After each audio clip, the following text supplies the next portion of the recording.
Bonjour à tous les passionnés d'histoire. Bienvenue sur Histoire et Portrait. Aujourd'hui, nous plongeons dans le récit palpitant de la Révolution française de 1848.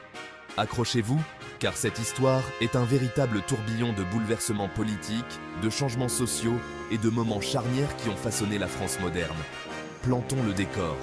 Nous sommes au milieu du 19e siècle, et la France est gouvernée par le roi Louis-Philippe. L'économie est en difficulté, le chômage est élevé et la classe ouvrière est à bout. Ça vous rappelle quelque chose? Ce mécontentement bouillonnant prépare le terrain pour ce qui va suivre. 22 février 1848, une date qui restera gravée dans l'histoire. Paris s'embrase de protestations, alors que des milliers de personnes descendent dans la rue, exigeant des réformes politiques et de meilleures conditions de vie. L'étincelle est lancée. La situation s'envenime rapidement. Le 24 février, le roi abdique et s'enfuit en Angleterre.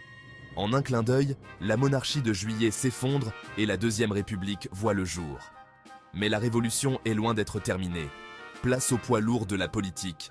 Des figures comme Alphonse de Lamartine et Louis Blanc prennent de l'importance, chacun avec sa vision de l'avenir de la France. Un gouvernement provisoire est formé, et l'une de ses premières mesures, la création d'ateliers nationaux pour fournir des emplois aux chômeurs.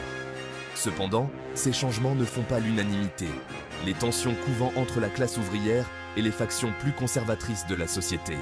En juin, ces tensions explosent lors des journées de juin. C'est un véritable bain de sang. Des milliers de personnes sont tuées ou blessées lorsque les forces gouvernementales écrasent la rébellion.